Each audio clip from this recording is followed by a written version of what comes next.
Hello, fellow night owl. Before we begin our journey back in time, I want to take a moment to greet you wherever and whenever you may be, whether it's morning, afternoon, or evening. Where you are, I'm glad you've chosen to join us here for tonight's gentle travel through the eras of our ancestors. If you don't mind, I'd love to know where in the world you're tuning in from and what time it is for you right now. Feel free to leave a comment and let me know. It's always fascinating to see the diverse range of places and time zones represented by this wonderful community of history enthusiasts and curious minds. And if you enjoy this kind of calm, immersive storytelling that blends education and relaxation, please consider subscribing so you don't miss future adventures through the annals of history. But for now, get nice and comfortable, settle in, and let me gently transport you back to a very different time and place. Tonight, we'll be exploring what life was like for women in medieval Europe, a period spanning roughly from the 5th to the 15th century AD. It was an era of knights and castles plagues and crusades soaring cathedrals and sprawling manors. A time of great change and upheaval, but also of entrenched traditions and social hierarchies. For the vast majority of women, daily life in the Middle Ages was a far cry from the romanticized images of chivalry, courtly love, and fairy tale princesses that tend to dominate our modern perceptions. The reality was often harsh, oppressive, and unforgiving, with few rights or freedoms afforded to women. From birth until death, most were subordinate to men. First their fathers, then their husbands, with little opportunity to determine their own fates. Of course, experiences varied somewhat depending on social class and circumstances. A wealthy noblewoman and a poor peasant girl undoubtedly led very different lives, but across the spectrum, women faced many of the same fundamental challenges and limitations deeply rooted in the prevailing cultural beliefs and practices of the time. In the hours ahead, we'll do a deep dive into many facets of medieval womanhood, tracing the typical trajectory from childhood through adolescence, marriage, and motherhood into old age. We'll explore their daily routines and responsibilities, their role within the family and society at large, the health issues and hardships they faced, and the strict moral codes that governed their behavior. Along the way, I'll share the intimate stories of several real medieval women whose lives left a mark on the historical record for better or worse. Queens and commoners, nuns and noble women, healers and accused heretics, each one with a unique perspective to add to our understanding of this multifaceted era. But before we fully immerse ourselves in the distant past, let's start by setting the scene. Imagine, if you will, a world lit only by fire, a world where the rhythm of life revolved around the rising and setting of the sun, a world of extremes of opulent grandeur for a privileged few, and grinding poverty for the downtrodden masses. Picture a landscape dotted with imposing stone castles, their towers and battlements looming over the countryside. Nearby, thatched roof cottages clustered around the manor house, smoke curling from their chimneys. In the distance, the spires of a grand cathedral pierced the sky bells tolling to mark the canonical hours. The air would have been filled with the earthy scents of wood smoke, baking bread, and farm animals. The soundtrack, a cacophony of barking dogs braying livestock, ringing hammers and axes from the blacksmith and woodcutter. People toiled ceaselessly from sun up to sundown, with little respite from the daily struggle for survival. Into this world, a medieval girl was born. From her first breath, the odds were stacked against her, in a way that's difficult for us to fully wrap our minds around today in our modern world of advanced healthcare technology, human rights, and equality. It's sobering to confront just how brutally different life was for our foremothers. So, as we step back in time tonight to walk a mile in their shoes, it's important to acknowledge our own 21st century perspective and prejudices. We cannot view the medieval world through a purely modern lens, nor judge its inhabitants by our own standards and values. Our aim is simply to better understand the context and conditions these women inhabited, to listen to their stories with an open mind, and in doing so, heighten our awareness of both how far we've come and how far we still have to go in terms of gender equality. So, without further ado, let us begin at the beginning, with a glimpse into the tenuous early years of a medieval woman's life. In the Middle Ages, childhood was a precarious and fleeting stage of life, perhaps even more so for girls than for boys. Infant mortality rates were heartbreakingly high by modern standards, with many estimates suggesting that 30 to 50% of children did not live to see their fifth birthday. Accidents, malnutrition, and disease claimed countless young lives, and the specter of an early grave hovered over every cradle. Even for those fortunate enough to survive infancy, the concept of childhood, as we know it today, a carefree time of play, learning, and discovery, scarcely existed for the vast majority. Children were viewed as miniature adults with little special regard for their developmental needs and vulnerabilities. As soon as they were old enough to walk and talk, kids were expected to contribute to the family economy in whatever way they could manage, often assisting their parents with daily chores and labor. Childhood was essentially an apprenticeship for adulthood, a time to learn critical skills and prepare to take on mature roles and responsibilities. For girls, this meant focusing almost exclusively on domestic matters, with little opportunity for formal education. Unlike some of their male peers who might attend a parish school or receive tutoring from a learned cleric, most girls' schooling took place strictly within the home.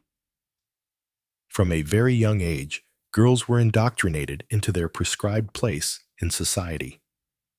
Modesty, obedience, and submission were the chief virtues instilled in them, along with practical homemaking abilities like cooking, sewing, spinning wool, and tending to children and the sick. Under the tutelage of their mothers, grandmothers, and older sisters, girls learned by observation and imitation, absorbing the habits and mores that would shape the rest of their lives. Biblical stories and religious instruction also played a key role in a young girl's moral upbringing, cementing her subservient position in the God-ordained hierarchy of the sexes. While some noble women might be taught to read and write, this was the exception rather than the rule. For the average peasant girl, formal learning was vanishingly rare, and female literacy rates were extremely low, hovering around 5%, even among the upper classes. The education of girls was simply not seen as a priority compared to ensuring they were prepared for their ultimate destiny, becoming wives and mothers. And indeed, the end of childhood often came abruptly and decisively with the onset of puberty and marriage. In the Middle Ages, marriage was less about love or personal fulfillment than it was a pragmatic arrangement designed to strengthen family alliances, increase economic stability, and produce the next generation. For girls, marriages were typically arranged by their father or another male relative, with little input from the bride herself. Legally, the minimum age for marriage was 12 for girls and 14 for boys, though betrothals and negotiations might begin much earlier. In practice, however, most women married in their late teens to early 20s, especially among the peasantry, where girls were vital sources of domestic labor for their birth families. Still, it wasn't entirely uncommon for very young girls, particularly in noble and royal circles, to be married off to much older men for political or financial gain. We can only imagine the terror and trepidation of a sheltered adolescent girl, barely past the threshold of puberty, faced with the prospect of leaving her family to join a stranger's household. One poignant example of such a child bride was Isabeau of Bavaria, who at age 15 was wed to King Charles V, 6th of France, a man 16 years her senior.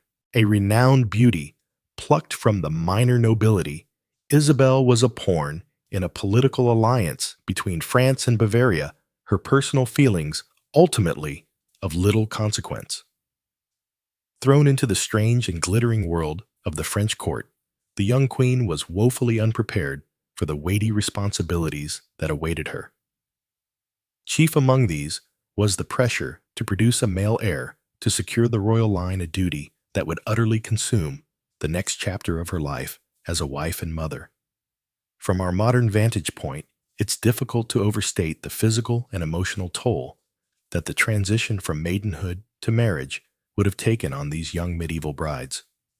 Torn from the only life they had known and thrust into an often overwhelming new role, many must have felt profoundly isolated and unmet. Wedding ceremonies themselves were less elaborate affairs than we might picture today, with little of the white lace and pageantry that would come to characterize nuptials in later centuries. For common folk, a simple exchange of vows, before witnesses perhaps presided over by a priest, would suffice to seal the contract. Only the nobility could afford more lavish celebrations, and even then, the focus was more on sealing alliances and celebrating the families joining together than on the individual couple. The bride was essentially handed from one man's authority to another's, her own identity subsumed into that of her new husband. In some cases, marriage also marked a definitive break between a woman and her birth family, while poor peasant brides usually stayed close to their parents. It was customary for a new wife to leave her childhood home and move into the household of her husband and in-laws. There she would be expected to quickly adapt to an unfamiliar domestic hierarchy, learning to navigate relations with her husband's kin while establishing her own place in the pecking order. Integrating smoothly into this new family unit could be a real challenge, especially for young brides still learning to manage a household on their own. But of all the weighty responsibilities that a young wife shouldered, none was more consequential or potentially perilous than the expectation that she would bear children early and often. In an era of limited medical knowledge and high mortality rates, pregnancy and childbirth were risky endeavors that claimed many promising lives. Join me next time as we explore the joys and sorrows of medieval motherhood, the pressure to produce heirs, the scorn faced by those who bore only daughters, and the heart-wrenching losses endured by women of all stations. We'll get to know one of the era's most fascinating maternal figures in Eleanor of Castile, and trace her turbulent reproductive history across decades of queenship. Until then, I hope you'll take a moment to reflect on the little girls of the Middle Ages, the would-be brides and mothers whose childhoods ended almost before they began. Try to imagine yourself in their embroidered slippers, facing an uncertain future in an unforgiving world. Sleep well, and know that when next we meet, we'll once more shine a light into history's hidden corners and give voice to the often voiceless women who lived there. For theirs is a story that deserves to be told, no matter how distant or difficult it may be. Thank you as always for spending this time with me. Sweet dreams, and I'll see you soon for another boring bedtime story plucked from the pages of our collective past. Until then, farewell. As we've seen, medieval women were subject to intense oppression and restriction in virtually every area of life. From birth to death, their existences were tightly controlled by the men around them. Fathers, husbands, brothers, priests. A woman had little autonomy over her own body, mind, or destiny.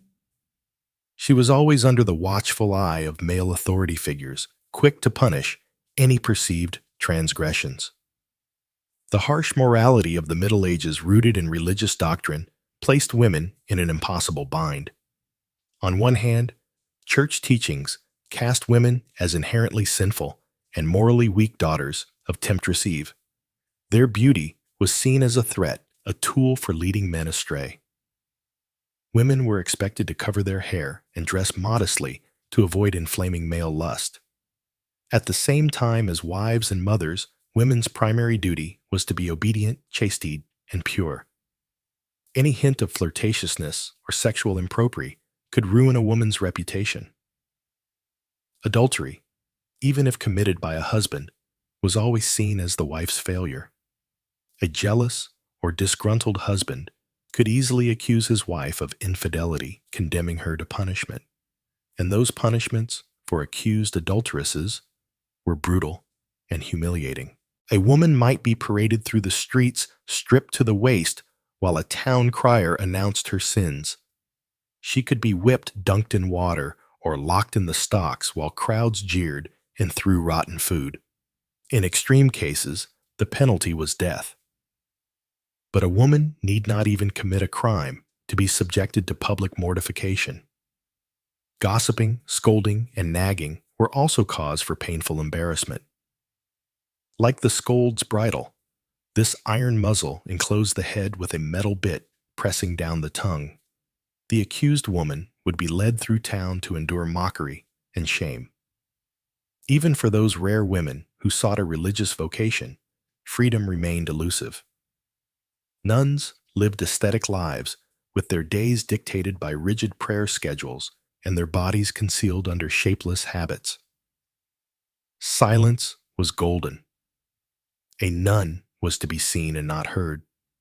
A few women went to even further extremes, voluntarily imprisoning themselves for life as anchoresses. These religious women were quite literally walled into small cells attached to churches with only a small window to pass food and receive the sacrament. Most would never emerge again, having freely chosen this grim fate. One of the most famous anchoresses was the English mystic Julian of Norwich. As a young woman, Julian became gravely ill and experienced a series of divine visions. After recovering, she decided to withdraw from the world and live in permanent seclusion. For decades, Julian lived in her cramped anchor hold, spending her days in prayer and meditation. She wrote about her mystical experiences in her book, Revelations of Divine Love. Believed to be the first English-language book written by a woman, Julian found spiritual freedom in her confinement, but for most it was a grim sentence. As Julian scribbled away in her cell, most medieval women toiled in back-breaking drudgery. Their daily reality was nothing short of a waking nightmare by modern standards. Domestic violence, and were facts of life seen as a husband's prerogative to correct an erring wife. The story of Margarita Philanders illustrates just how vulnerable even highborn women could be. Marguerite was the daughter of King Louis II, and Ai is expected to make a glittering dynastic marriage. Instead, she was abducted several times by her husband, the cruel Davis, who kept her imprisoned for years. Marguerite endured unimaginable abuse at his hands, bearing many children. When Marguerite finally escaped and fled to her father, her ordeal was far from over. The king sided with his daughter at first, but de Vesoner successfully argued in court that a wife was essentially the property of her husband. Poor Marguerite was forced to return to her abuser, who continued to torment her until his death. The tragic plight of this French princess was sadly all too common. Women were essentially chat belonging to men. Without the protection of family or fortune, common women were utterly disposable. A rural woman might break her back doing farm labor from dawn to dusk, or injure herself hauling water and firewood. Her exhausted body would be expected to produce a brood of children, always hoping for sons. If she managed to survive the dangers of childbirth, she had to contend with near starvation, as food was scarce. Malnutrition, and repetitive stress would age her prematurely. Disease and poor hygiene ravaged her health. Fleas, lice, and bed bugs were constant companions. She was old before her time. For unmarried women, survival often meant resorting to begging or prostitution. Unattached females were viewed with deep suspicion by medieval society. Women were expected to be under the dominion of a man, either a husband or male relative. Without that protection and control, they were seen as dangerous and unnatural. Those who sold their bodies to scrape by lived on the margins in every sense. Prostitutes were simultaneously necessary and reviled. Cities like London had designated red light districts, such as Sudok, where brothel could operate under license. But Wabatai, the woman caught plying her trade outside those boundaries. Severe fines and time in the stocks awaited them. As bad as their situation was, prostitutes still fared better than other desperate women. Those who sank into vagrancy or joined wandering bands of criminals risked brutal treatment at the hands of the law. Medieval justice was swift and merciless. Women could be flogged, branded, or subjected to mutilation for crimes as petty as theft. But all women, whether princess or prostitute, lived in the shadow of an even darker threat. The specter of violence against women loomed large, an inescapable hazard. Men of all classes, from nobles to peasants, saw the women around them as fair game to be used and abused. The notion of consent was virtually non-existent. Only if the victim was an unmarried virgin, ideally of good family, were her claims taken seriously. Even then, the best she could hope for was that her attacker might be pressured into marrying her. After all, he had ruined her, so it was the least he could do to make her his wife. The woman's feelings in the matter were irrelevant. Perhaps nothing illustrates the precarious position of medieval women as much as the fear of witchcraft. Accusations that hung over their heads like the sword of Damocles. In a world where bad harvests or sickness striking down cattle could threaten a community's very survival, women were convenient scapegoats. Any woman who stood out, whether for her knowledge of her blore or her failure to conform, could find herself denounced. Midwives and female healers were especially vulnerable, targeted for their dark arts. A woman who eased the pains of childbirth or nursed villages through disease was just as easily painted as a consort of the devil. If crops failed or babies fell ill, she was blamed for wielding evil magic. Witch trials were sham affairs with the outcome decided from the start.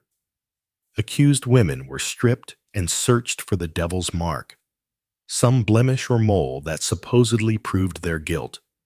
Confessions were extracted under torture, and not confessing was also seen as proof, so the innocent were damned.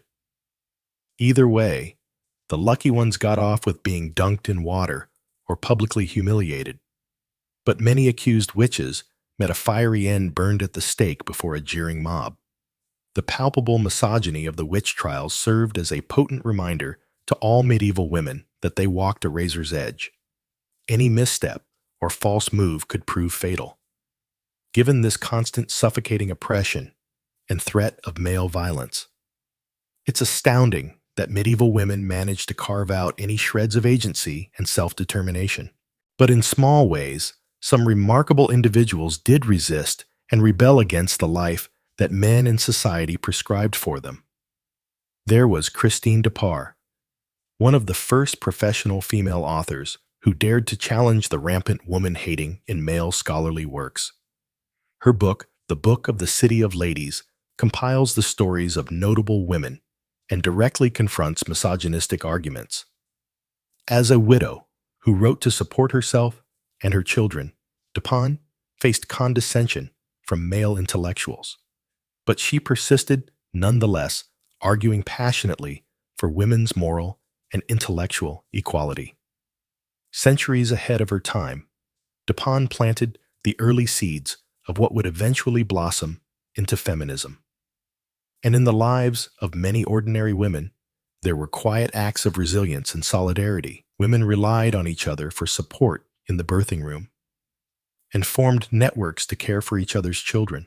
In the fields, they shared gossip and complaints, finding fleeting moments of levity and laughter amid the toil.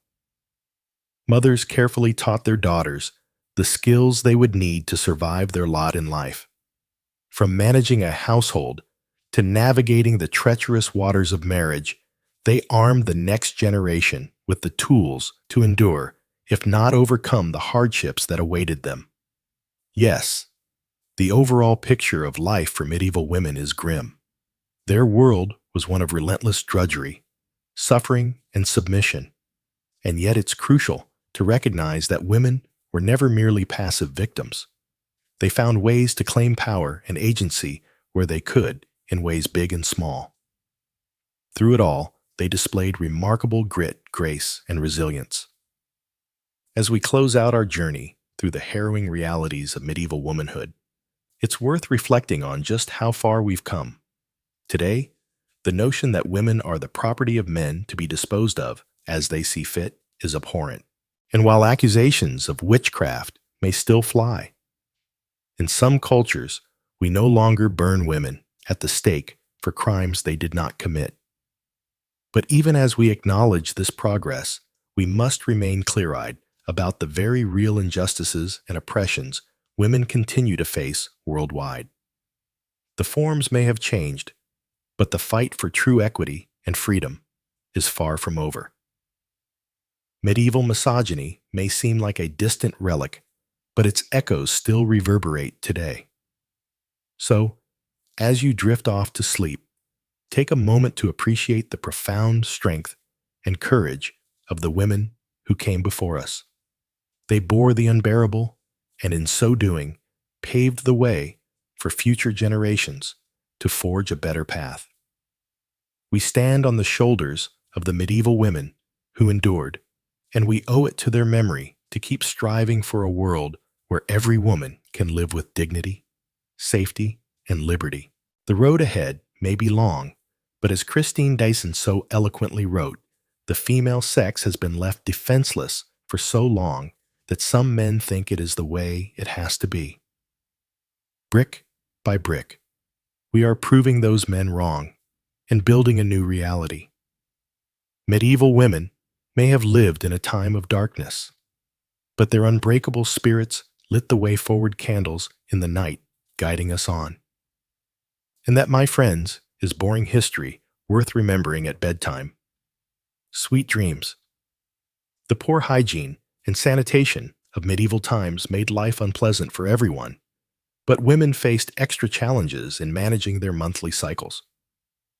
Without the convenience of modern menstrual products, most women relied on homemade cloth pads or rags that were washed and reused. These offered minimal absorption and leak protection. Some women resorted to using grass hay sheep's wool, or even moss, to stuff into their undergarments during their periods. Needless to say, chafing and infections were common problems. Bathing was a rare luxury for medieval women of lower classes.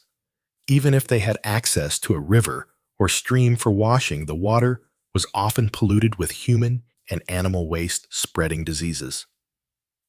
Most people subscribed to the belief that water could carry sickness into the body through the pores of the skin. This led to infrequent bathing, maybe a few times per year, supplemented by sponge baths. Lice and fleas were rampant. Laundry was another constant battle. Clothing had to be washed by hand in a pot over the fire, or in a river, scrubbed against a washboard, then wrung out and hung to dry. The process was backbreaking and time-consuming. Wet, heavy clothing placed near the fire was a burn risk. Most families owned only 1 to 2 sets of clothing that were worn threadbare, making the laundering even more difficult. In the castles and manor houses of the nobility, standards of cleanliness were somewhat better, but still fell far short of modern expectations. The wealthy could afford servants to heat water, prepare baths, and launder clothing more regularly. Scented oils and herbs masked odor.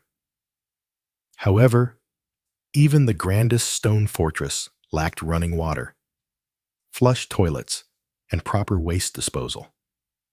Chamber pots were emptied out windows into the courtyards. It's telling that one of the most popular and precious wedding gifts an aristocratic medieval bride could receive was a flea fur. A fur wrap meant to attract fleas away from the body. Pests were inescapable. Rats scurrying through bedchambers and banquet halls spread the fleas that carried the bubonic plague. When the Black Death swept through Europe in the 14th century, it wiped out an estimated 60% of the population. Women were on the front lines of nursing the sick and mourning the dead. The widespread death and devastation of the plague years disrupted society and accelerated changes in medieval medical practices. Tending to the ill fell largely on women in their roles as wives, mothers, midwives, and nuns. At a time when physicians were expensive and few in number, the care women provided was critical.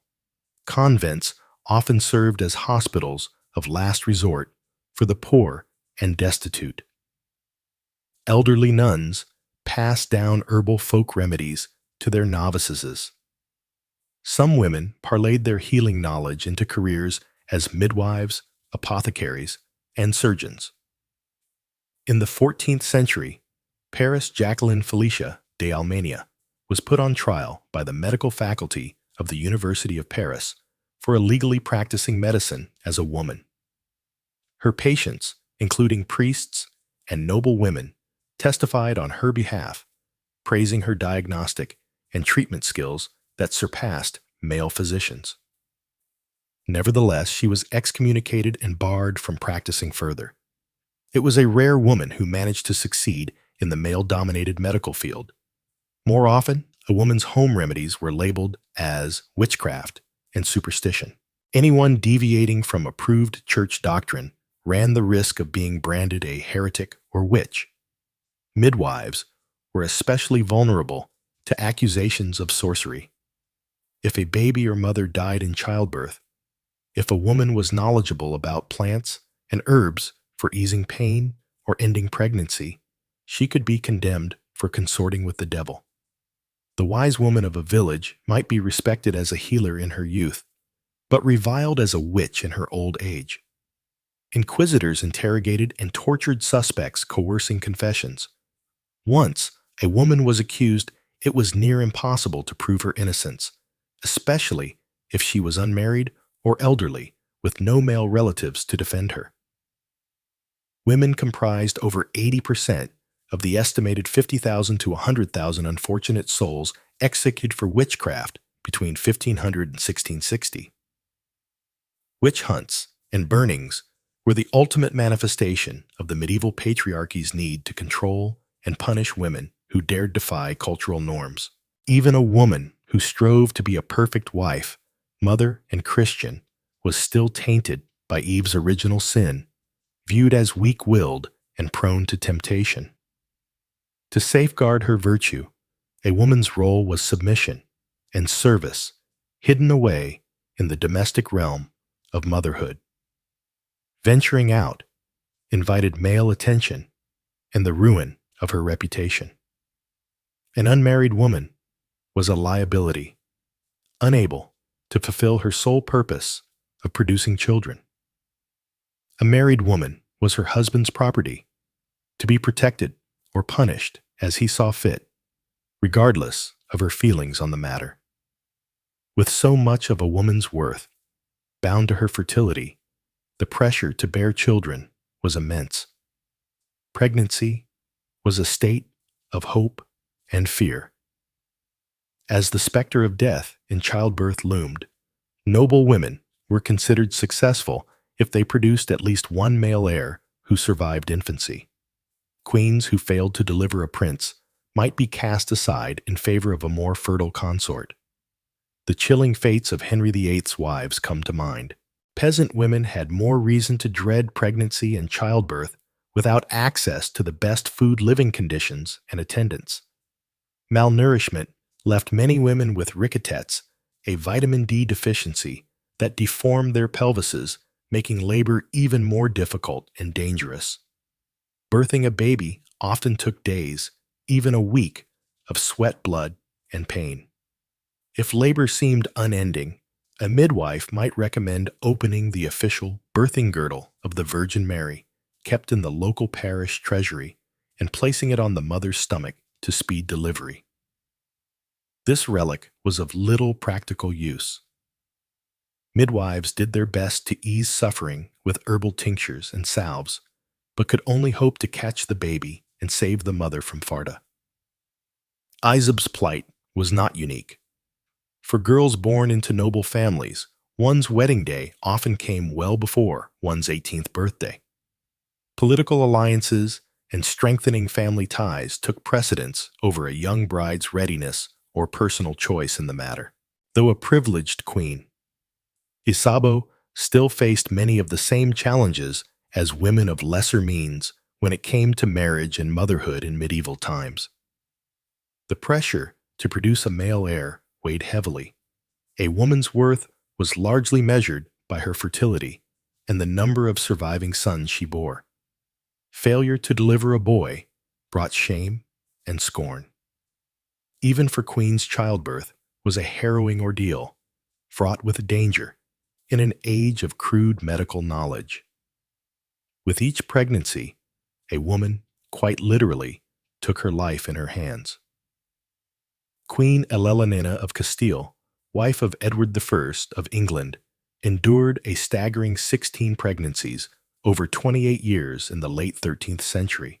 Remarkably, she survived them all, though many of the children sadly did not. Her trials were a testament to the strength and resilience of medieval women in the face of unimaginable adversity. For the great majority, who were commoners, not queens, daily life revolved around a relentless string of household chores and back-breaking labor from sun up to sundown. If a woman wasn't cooking, cleaning, sewing, or looking after children, she was likely toiling alongside her husband in the fields, fetching water or gathering firewood. Privacy was a luxury largely unknown to the average family in the Middle Ages. Most dwellings were small, cramped spaces where everyone ate, slept, and passed their lives in very close quarters. Beds were shared out of necessity, a common enough practice, but one that could certainly breed tension and strife between couples or parents and children. Hygiene and sanitation left much to be desired by modern standards. Fleas, lice, and other pests were facts of life. Chamber pots sat within arm's reach, and waste was often tossed into the streets. It's no wonder that disease ran rampant in medieval towns and cities, but perhaps no aspect of a woman's life was as trying and tragic as the lack of control over her own destiny. The concept of personal freedom and self-determination, as we know it today, simply did not exist for the vast majority of women in the Middle Ages. From cradle to grave, a woman's path was dictated by the men in her life: fathers, husbands, brothers, sons. Even a woman of considerable talents and intellect was hard-pressed to forge an independent existence. The French writer Christine Dupont stands out as a rare exception. After losing her husband at a young age, Dupont defied convention by supporting herself and her children as a professional scribe and author. In her most famous work, The Book of the City of Ladies, she imagined an allegorical city populated by great women of history and mythology. It was a revolutionary act of the imagination.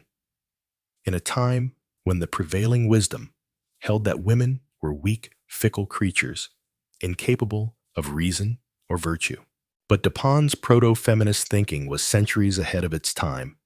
For most medieval women, Their bodies were not fully their own. They were at the mercy of their husbands' desires and whims, subject to physical and sexual abuse with little recourse. Marital rape was not a concept, as a woman was considered her husband's property. Domestic violence was a husband's prerogative.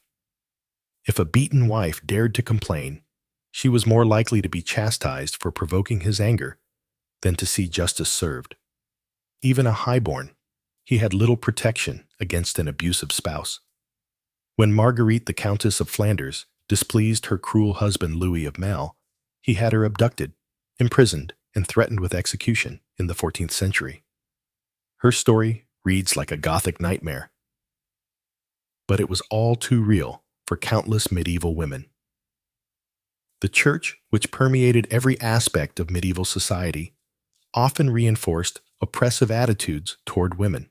Ever since Eve tempted Adam with the forbidden fruit, women had been seen as inherently sinful, morally suspect seductresses who led men astray.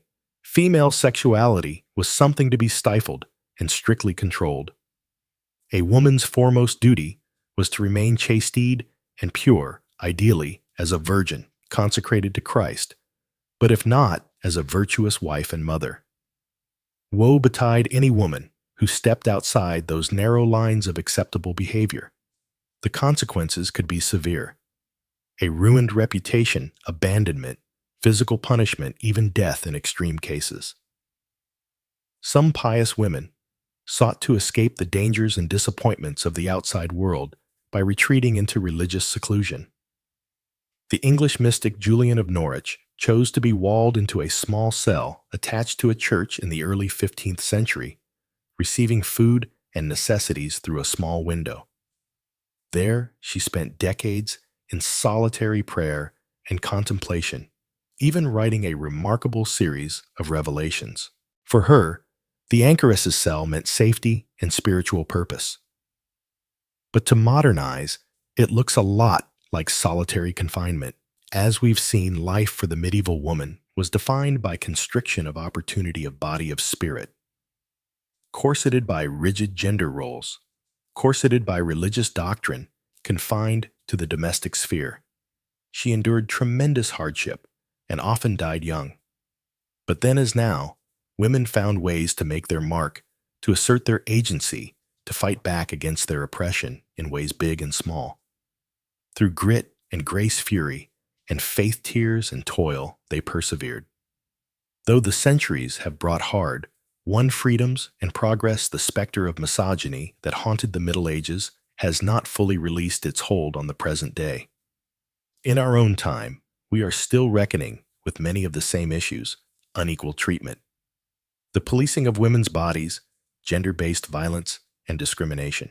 In learning about the trials faced by our foremothers, we come to appreciate their strength all the more and to see how far we have yet to go. As we remember the women of the distant past, we honor their sacrifices, their indomitable spirit in the face of adversity. We owe it to them to keep striving for a world in which a woman's worth is measured not by the sons she bears or the home she keeps, but by the force of her intellect, the depth of her compassion, the fire of her conviction, the greatness of her soul. The gloom and chill of a typical medieval peasant dwelling is difficult for us to fathom today, accustomed as we are to modern comforts and conveniences. Imagine, if you will, a 1 or 2 room Havel walls erected from wooden stakes interwoven with sticks and packed with a crude mixture of mud, straw, and manure. The floor was simply hard-packed dirt, trodden by the feet of generations. If the family was slightly better off, they might enjoy the relative luxury of a few rough, who-kneed wooden planks laid across the earthen floor. But there would be little respite from the damp and the cold seeping up from the ground, chilling one to the bone. The thatched roof overhead might keep out the worst of the rain, but it was a constant battle to patch the leaks and keep the vermin at bay. In one corner of this dismal abode, a medieval woman crouched over the hearth, stoking the smoky fire. Soot stained her face and homespun woolen dress. Her reamed, chapped hands expertly wielded a cast-iron pot stirring a watery pottage, the mainstay of a peasant family's diet. Into the bubbling liquid went whatever meager vegetables could be spared from the harvest, along with a precious scrap or two of salted pork on a feast day, if they were lucky. This was the domain of the medieval housewife, a dim, suffocating world bounded by the bare earthen walls of the cottage and the muddy trackways of the village beyond. From dawn to dusk, her life revolved around an unceasing round of toil. Feeding the fire, hauling water, cooking, spinning, sewing, washing, scrubbing, and tending to the needs of her husband and children. A woman's work was never done, as the old saying goes, and nowhere was this truer than in the Middle Ages. While her husband labored in the fields, or perhaps plied a trade as a blacksmith or carpenter in the village, a woman's place was firmly in the home. Her role was to be the subservient caretaker, with little thought given to her own needs, desires, or ambitions. The tools of her trade were simple and few. A couple of cast-iron pots, some wooden bowls and utensils, a stone quire for grinding grain into flour, a spindle and daff for spinning wool into thread. With these meager implements, she was expected to work domestic miracles, stretching scant resources to feed and clothe her family. But even as she stirred the pottage and kneaded the dense black bread that was a staple of the medieval peasant diet, a woman's mind might drift to higher things. The village priest's Sunday sermon had spoken of the Virgin Mary, that paragon of feminine virtue who had birthed the Savior himself. Surely there must be some greater purpose to a woman's life than this endless drudgery. Such dangerous thoughts were quickly quashed. However, for a medieval woman, the path to salvation lay not in grandiose dreams, but in humble submission to her husband and to God. To strive for anything more was to risk accusations of pride, willfulness, or worst of all, witchcraft. No far better to keep one's head down, one's virtue intact, and pray for the best in the life to come. For in the mortal realm, a woman's lot was one of unrelenting hardship and servitude. And woe betide any woman who dared to step out of line or question her station, as we shall see in the stories to come. One such woman who dared to dream of a different kind of life was Christine Dyson, born in Venice in 1364.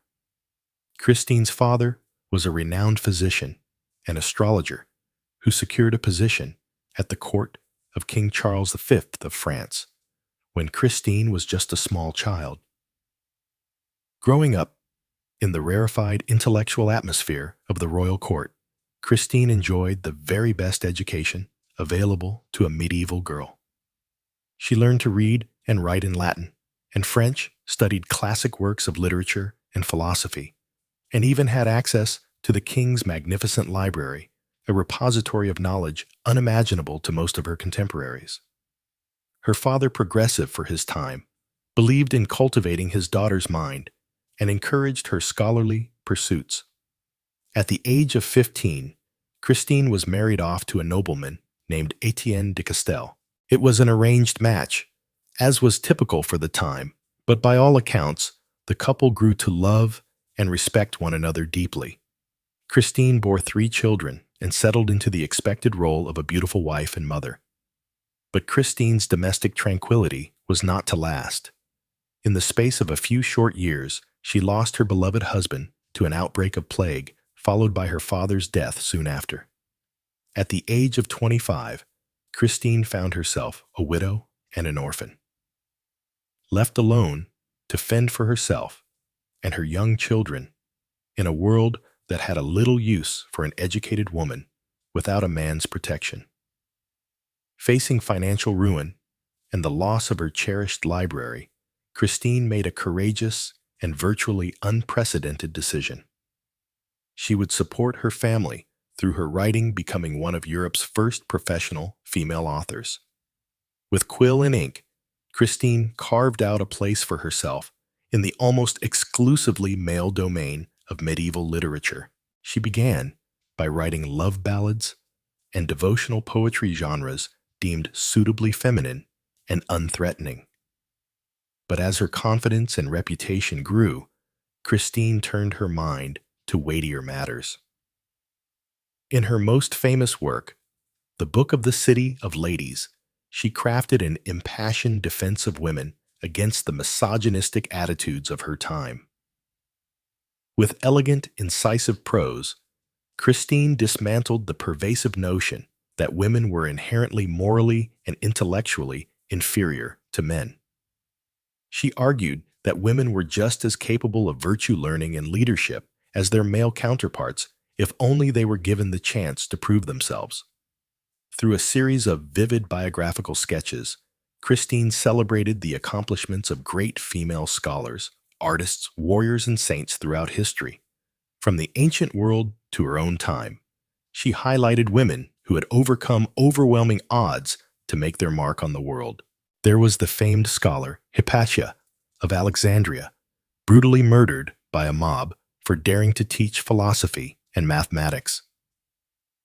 The fearsome Queen Siamis of Assyria, a brilliant military tactician who conquered vast swaths of the ancient world, and the saintly mystic Hildegard of Bingen, whose divine visions and soaring musical compositions had earned her renown throughout Christendom.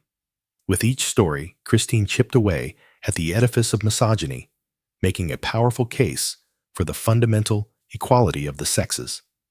Her radical message resonated with a small but growing audience of educated women who saw in Christine a beacon of hope in a society that sought to keep them in the shadows.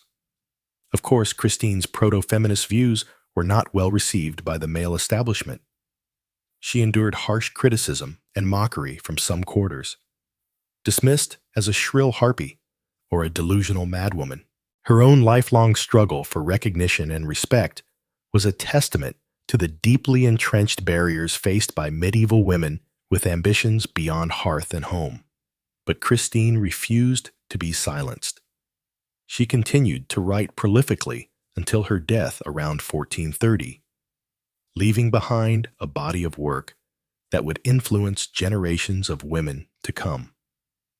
Her legacy is a shining example of how one woman's voice raised in defiance of oppression could echo down through the centuries. As we continue our journey through the lives of medieval women, keep Christine Dysart in mind as a rare flicker of light amidst the darkness.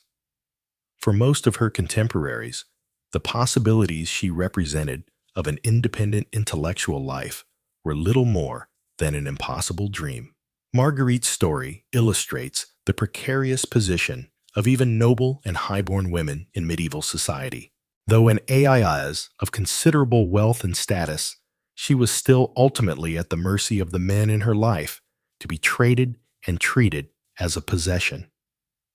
The fact that there were few real consequences for her husband's brazen abduction shows how such acts of gendered abuse and oppression were often tolerated or overlooked. A woman's well-being was simply not a priority. Of course, women of lower classes had it even worse. With little money or status to shield them, peasant women were easy targets for exploitation by lords' masters and even their own husbands or fathers. Domestic abuse was rampant, seen not as a crime, but as a man's way of controlling his wife and daughters. According to church doctrine, a woman's duty was to obey and submit. If she stepped out of line, violence was considered an acceptable form of discipline. Making matters worse, women had very little recourse or protection under the law. In most parts of medieval Europe, they couldn't press charges against an abuser, request a separation, or seek justice in their own name. Neighborly intervention was rare, as domestic matters were considered private unless abuse was egregious and notorious enough to become a public scandal. Women were expected to endure in silence. To leave a marriage was to risk complete social ruin. Only in the most extreme cases of cruelty might a noble woman appeal to her own family or the church for help, but such requests were not always heeded. After all, a wife was a husband's property, his to treat as he pleased within the privacy of the home. It was not uncommon for a beaten wife to be sent back to her abuser after a brief respite. Unless her family could afford to quietly retire her to a convent, her options were bleak. The underlying vulnerability of women's position is perhaps best exemplified by one of the most famous abduction cases of the Middle Ages, that of Marguerite of Flanders. Born in 1350, Marguerite was the only daughter of Louis II, Count of Flanders. As his sole heir, she stood to inherit one of the richest territories in Europe, making her a prime catch on the medieval marriage market. At the tender age of 11, she was wed to Philip of Rouver, Duke of Burgundy, but he died just 4 years later, making teenage Marguerite a very wealthy widow in need of a new husband. Her father swiftly arranged another political match, this time to Philip the Bold, also of Burgundy. However, another suitor was waiting in the wings. Margaret's own cousin, Louis III, Count of Flanders. Louis was eager to keep control of Flanders within the family, so, in a brazen move, he abducted his young cousin, spiriting her away to Ghent.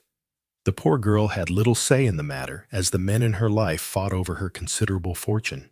Though her father eventually retrieved her and saw through the original betrothal to Philip, the whole sordid affair demonstrates how even elite women were pawns in the power struggles of men. Such casual misogyny and oppression seeped into all aspects of a medieval woman's life, even the spiritual.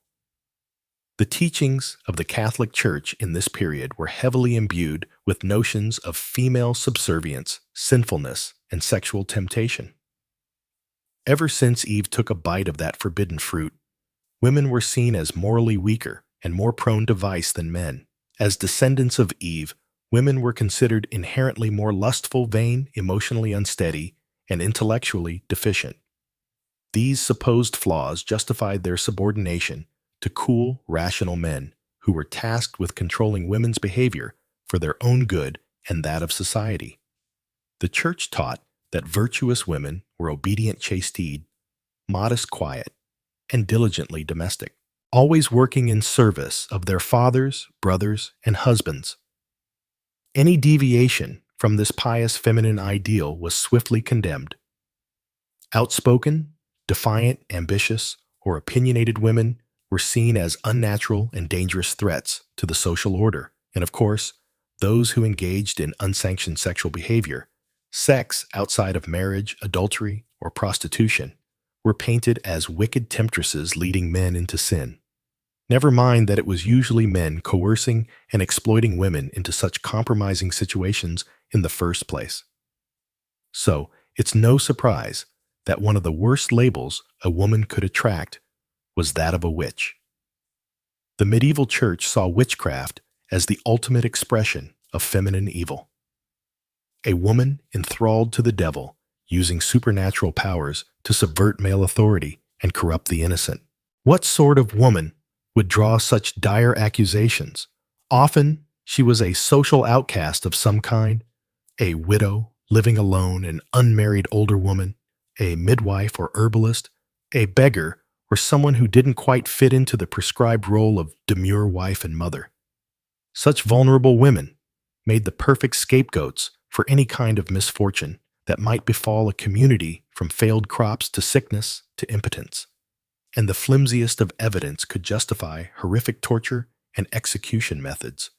From burning at the stake to hanging to drowning, the much-feared witch hunts of the early modern period had their roots in the medieval church's deep distrust and demonization of uncontrolled female power. Of course, the vast majority of women were far from powerful. Quite the opposite. Whether highborn lady or lowly peasant women led extremely circumscribed lives, their agency limited at every turn by the men who dominated them. And so they turned to prayer. Religion was one of the few spheres that offered women some measure of autonomy and self-expression, albeit in highly controlled forms. Becoming a nun was a rare alternative to marriage, allowing some women to pursue a life of the mind insulated from male demands.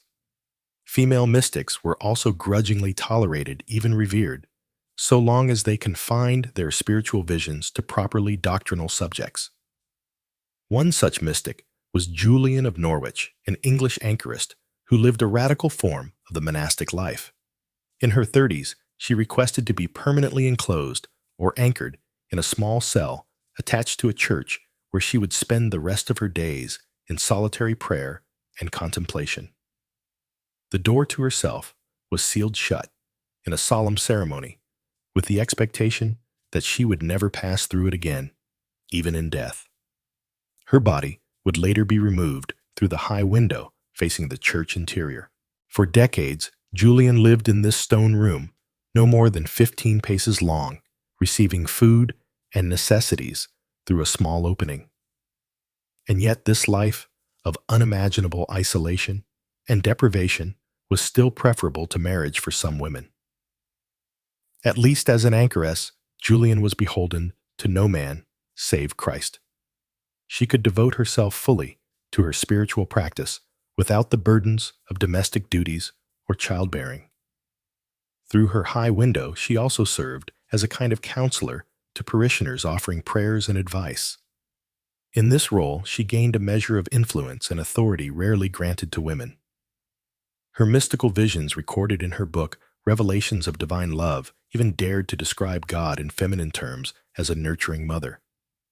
For a woman to put forth her own theological interpretations was a bold move, to say the least. That her writing survived at all is a testament to the respect she commanded in her community. But Julian's unconventional life was still ultimately one of deprivation and enclosure. Like all medieval women, she lived at the mercy of a patriarchal church and society that saw the female sex as a threat to be contained. Whether trapped in a loveless marriage confined to a drafty castle or bricked into a monastic cell, women had precious little control over their own destinies. Their world was one of forced choices, and roads not taken of talents and dreams denied.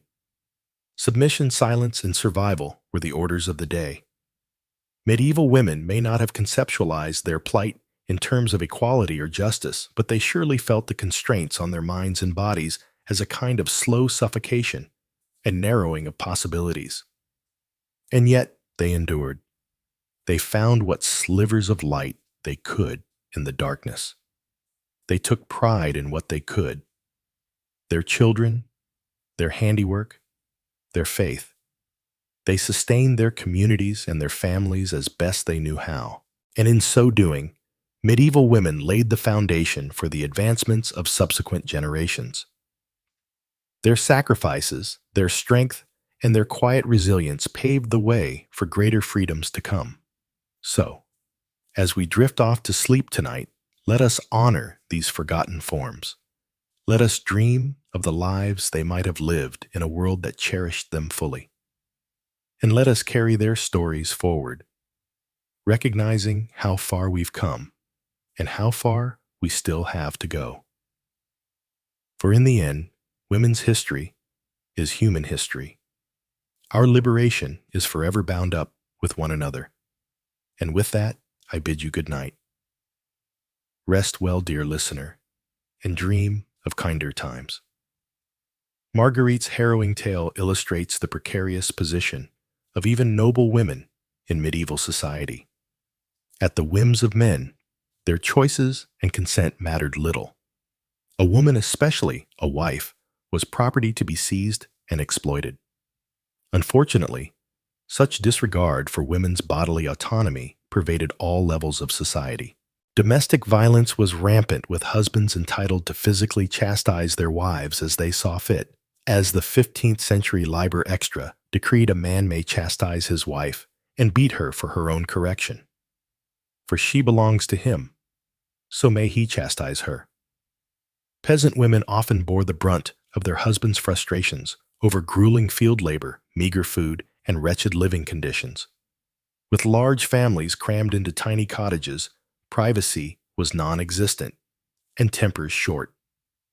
The wine and ale consumed to stave off hunger and contaminated water certainly didn't help matters. Higher up the social ladder, aristocratic husbands might exercise a bit more restraint with their beatings to avoid marring their wives' appearances. However, spousal abuse remained common, if more discreet. A noble woman was still her lord's property to discipline, as he pleased behind chamber doors. Her welly duty was to submit to his authority in all things. Of course, the ultimate violation was marital rape, a concept that didn't even exist in the medieval mindset. As marriage was primarily a vehicle for men to produce legitimate heirs, a husband had an unfettered right to sexual access to his wife's body. Her willing participation was deemed irrelevant. These attitudes were only reinforced by both religious doctrine and the era's rudimentary medical knowledge. Church teachings portrayed women as inherently sinful, lustful creatures who needed to be kept firmly under male control.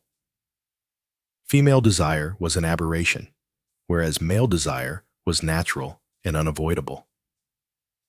If a husband forced himself on his wife, well, perhaps her wanting behavior had triggered his base urges.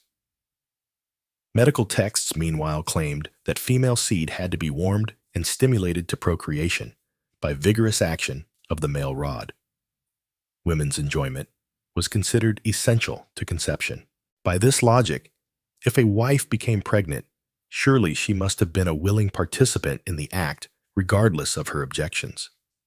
Between victim blaming and biological misunderstandings, women who suffered sexual violence had little recourse. Speaking out earned scorn, skepticism, and accusations of seduction. She wanted it. She tempted him into sin. The medieval Rupling poem even advised, "What you can't prevent, you might as well enjoy." Thus, in the face of assault, a woman's best hope was to avoid pregnancy and additional shame. Midwives and healers passed down secret recipes for herbal abortifications and contraceptives. Pennyroyal tansy and certain fungi could induce miscarriage, while rue and Queen Anne's lace or wild carrot seed worked to prevent conception. Discreet networks of women quietly shared such illicit knowledge. However, even these small rebellions against men's tyranny over their bodies put women at risk of hemorrhage infection and worse accusations of witchcraft. The medieval mindset simply could not conceive of women controlling their own reproductive fates. Anything that enabled them to thwart a husband's prerogative or a God-given pregnancy was surely the devil's work. Perhaps most tragically, some women internalize this oppression, coming to believe they deserve no better than the abuses heaped upon them. When marriage was a woman's only option, and her husband her lord and master, what other choice did she have but to submit? How could she imagine any other way? Yet despite the trauma inflicted on both flesh and spirit, medieval women endured. They tended to each other's wounds, whispered words of solidarity, and in quiet moments, composed lives that transcended their suffering. Through sheer grit, they carried on being beautiful wives, loving mothers, and keepers of self in a world that granted them precious little. Continuing this time-worn tradition of female resilience was an English mystic who rose to become one of the most influential Christian theologians of her age. Yet her cloistered existence began not entirely by choice, but as a last resort for an unmarriageable woman. Born in 1343, the woman history knows as Julian of Norwich was likely a surplus daughter in a noble family fallen on hard times. With no doughy or influential connections, her options would have been bleak. A burdensome spinster, dependent on begrudging relatives, or a life of backbreaking farm labor. For such undesirable women, the convent offered both refuge and a veneer of respectability. Thus, in her early 30s, Julian committed herself to one of the most extreme forms of the religious life, that of an anchoress, literally walled up in a small cell attached to the side of a church. She would spend the rest of her days in prayer and contemplation, never emerging into the light of day. The requisite ceremony carried all the gravity of a funeral mass, and understandably so. An anchor bade a permanent farewell to the world of the living. The bishop would sprinkle the tomb of her cell with dust and intone ashes to ashes, dust to dust. With the finer bricking of the cell door, she was considered dead to all she previously knew. Entering her tomb while still very much alive, Julian likely felt a mixture of terror and relief. By the grace of God, she had escaped the trials of marriage and motherhood that consumed and destroyed so many women. Yet she had condemned herself to a kind of living death, trapped in a stone prison scarcely large enough to lie down in. Still, for the pious Julian, even this harsh existence must have seemed preferable to being some man's cattle. An anchoress enjoyed a degree of autonomy almost unthinkable for a medieval woman. Subsisting on alms left by the faithful, she was beholden to no husband or father. Her days were her own to spend in solitary devotion to her heavenly spouse.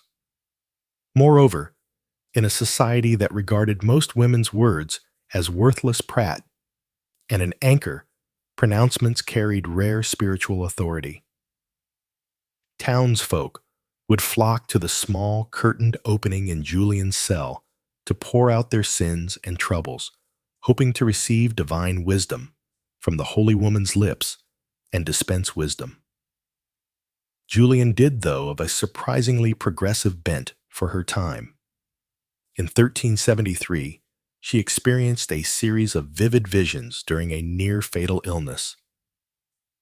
These mystical showings radically upended traditional Christian teachings about sin damnation and a wrathful God. Critically, her visions centered on Jesus' mother Mary and the motherhood of God. Julian saw the divine as a nurturing parent who cherished all creation and could never condemn any beloved child to eternal hellfire. God is our mother, as truly as He is our Father. She proclaimed, in our mother, Jesus, we grow and develop. In mercy, He reforms and restores us. This tender maternal theology stood in stark contrast to the harsh patriarchal view of women as wicked temptresses and solid vessels of sin. For Julian, it was men's pride and reckless buying of love that marred God's perfect handiwork.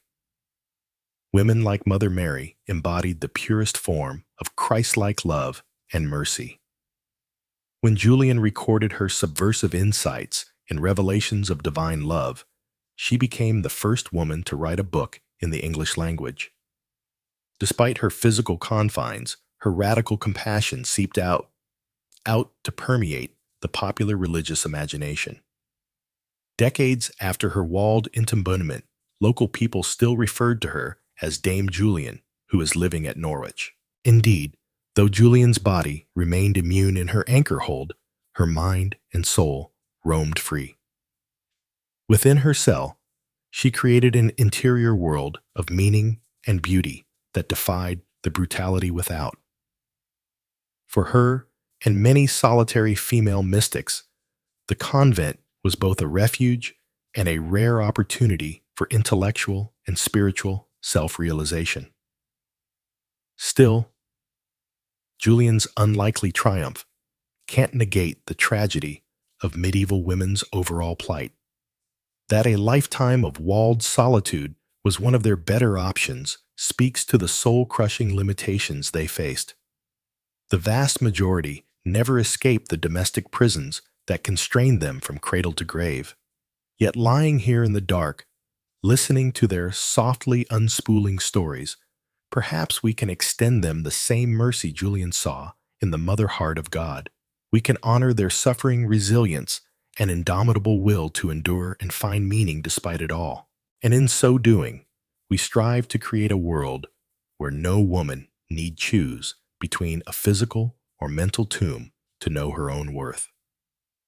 But again, the Church offered one surprising path forward for some women pursuing a life devoted to faith. For a select few, joining a convent provided an alternative to marriage and motherhood, a chance to gain influence and exercise their minds. One remarkable woman who took this path was Hildegard of Bingen, born in 1098 to a noble family in the Rhineland. As the 10th child, she was tithed to the church and sent to live in a monastery at the tender age of 8. Rather than being oppressed by this cloistered life, Hildegard flourished. She experienced mystical visions from a young age, which she documented in vivid theological writings. Her musical compositions were groundbreaking, from stirring hymns to the first known morality play set to music. As an adult, Hildegard went on to found her own abbey and gain widespread fame as a prophet and intellectual across Europe. She corresponded with popes, emperors, and kings who sought her spiritual insights and advice. Her expertise spanned religion, science, medicine, and philosophy. She used her knowledge of herbal remedies to treat sick nuns and local villages. While Hildegard's brilliance was exceptional, her story illustrates how monastic life offered an oasis of learning and culture for women. Behind abbey walls, nuns could devote themselves to scholarly pursuits that were off limits to their married peers. They spent their days in prayer meditation, tending gardens, and producing incredible works of art and literature. The copying of manuscripts and illumination of sacred texts were common tasks. With this freedom to read, write, and create, their minds could wander and grow. Of course, the monastic path was not without sacrifices. Nuns took vows of poverty, chastity, and obedience, surrendering earthly pleasures and attachments. Their lives were governed by strict routines of prayer and labor, and they were still ultimately under the authority of male religious leaders. But for women with a sincere spiritual calling, the convent was a refuge from the trials of the outside world. Another famous religious woman of the era was Catherine of Siena. Born in 1347 to a large working-class family in Italy. From early childhood, Catherine was extremely devout and resisted her parents' attempts to make her an advantageous marriage. She took vows as a Dominican tertiary, or lay member of the order, at age 18, and committed herself to a life of prayer, fasting, and service to the sick and poor. Like Hildegard, Catherine experienced mystical visions of Christ and was regarded as a living saint. She was also unafraid to speak truth to power. Through her passionate letters, she lambasted clergy for corruption and pushed for reform within the church. When the Pope fled Rome for Avignon due to political conflict, Catherine traveled to France and persuaded him to return to the Holy City. As the Great Schism tore Christendom apart with rival papal clans, Catherine worked tirelessly to restore unity. Her spiritual memoir, The Dialogue, was groundbreaking for its intimate conversations with God at a time when the Church held itself as the necessary intermediary for the divine. Exhausted by her efforts and extreme asceticism, Catherine died at just 33. Her body ravaged, but her soul at peace though. Women like Hildegard and Catherine demonstrated the potential for intellectual and spiritual greatness, even within the constraints of their society. They channeled their faith into lives of purpose that transcended convention. While most medieval women could never dream of wielding such influence, the presence of these monastic scholars and mystics added a layer of complexity to the era's gender dynamics. For the vast majority, however, the Church was more of a disciplining force than an elevating one. Parish priests and nuns worked to uphold rigid moral codes, especially around sexuality and propriety. Women's behavior was tightly policed. They were to be obedient, chaste, and above reproach. Stepping outside these bounds could have brutal consequences. In the 13th century, the medieval Inquisition began cracking down on heretical threats to church doctrine. While inquisitors targeted many groups, women were especially vulnerable to accusations of witchcraft and collusion with the devil. What exactly constituted witchcraft was often vague and all-encompassing. Anything from ominous mutterings to mysterious potions could be grounds for suspicion. As fear and superstition swirled, midwives and female healers became prime targets. Their knowledge of childbirth and herbal remedies was interpreted as dark magic. One notorious manual for identifying witches was the Malus Maleficarum, or Hammer of Witches, published in 1487. This lurid text advanced the idea that women were naturally more susceptible to the devil's temptations due to their fickle carnal natures.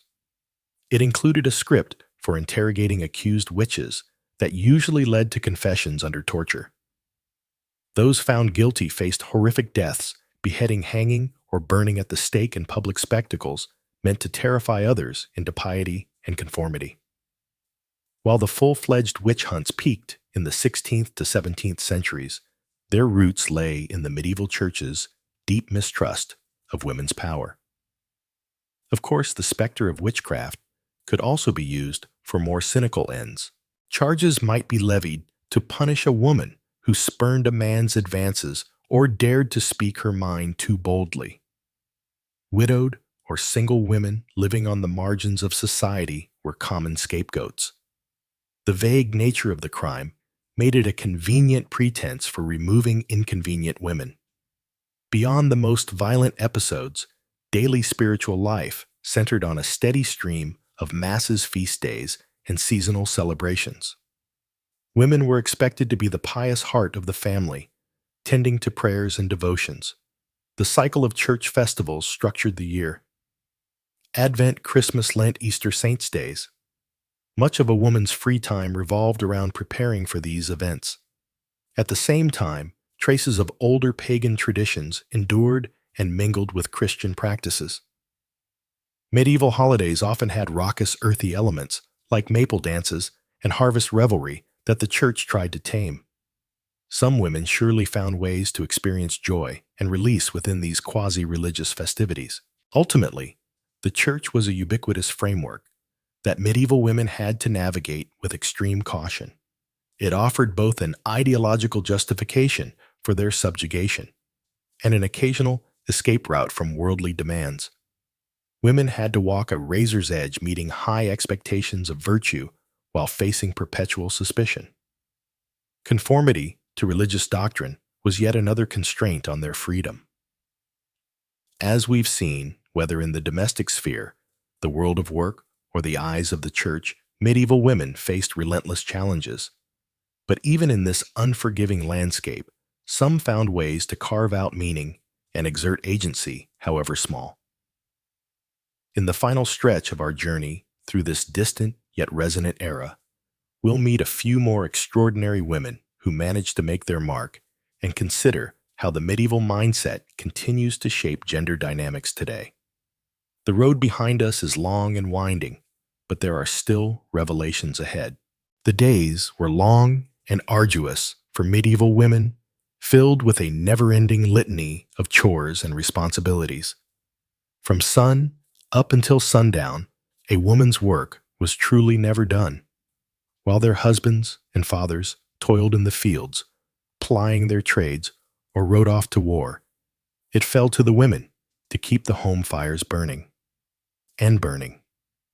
They kept them rising before dawn each day to stoke the flames, cook the meals, tend to children, and care for the sick and elderly. There was little rest and even less recognition for the vital role women played in keeping their families and communities functioning. Their daily labors were seen as simply an extension of their womanly duties, as natural and expected as the rising and setting of the sun. A woman's worth was measured not by her intelligence, her talents, or her dreams, but by the sons she bore, the tidiness of her home, and the subservience she showed to her male betters. The few women who dared to step outside of these confining roles faced scorn, suspicion, and even outright danger. To be an independent woman, or God forbid an educated one, was to go against the very laws of nature in the eyes of medieval society. The weaker sex had their place, and woe betide any woman who strayed from it. But even within the rigid hierarchy that governed every aspect of a woman's existence, there were those who found ways to carve out a measure of agency and self-determination. Through sheer force of will, they made a way out of no way. They bent the rules that would constrain them, exploited the loopholes in the patriarchy, and when all else failed, they secretly subverted and undermined the system that sought to keep them down. These were the women who became healers and midwives, nuns, and anchoresses, artists and writers. They were the ones who brewed ale and traded in the marketplaces, who spun and wove and built cottage industries that supported their families. They may not have overtly defied the status quo, but in their own quiet ways, they challenged it every single day. One such woman was Christine Dizon.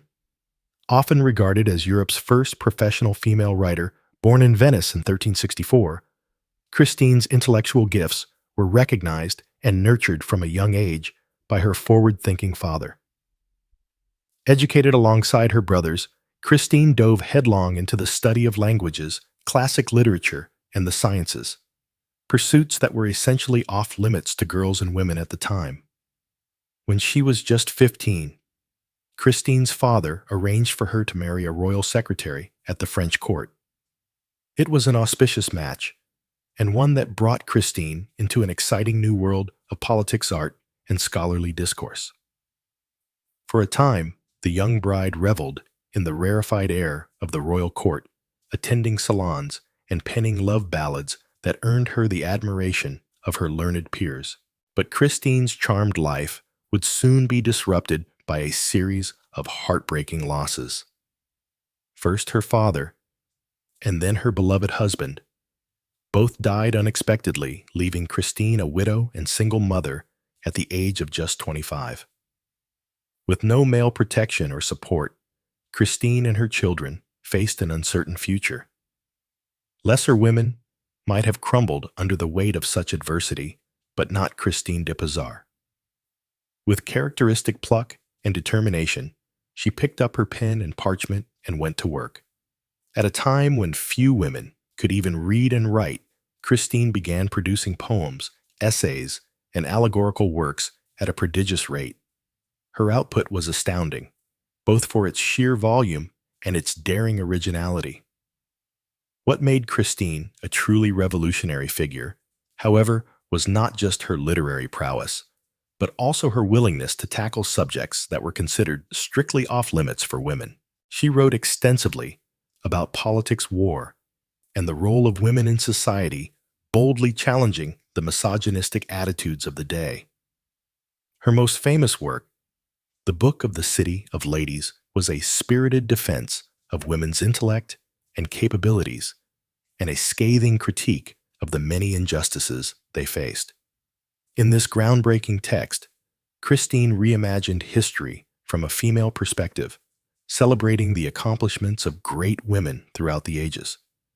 She conjured a utopian city populated and governed entirely by women, where they were free to pursue knowledge, art, and self-fulfillment without limits.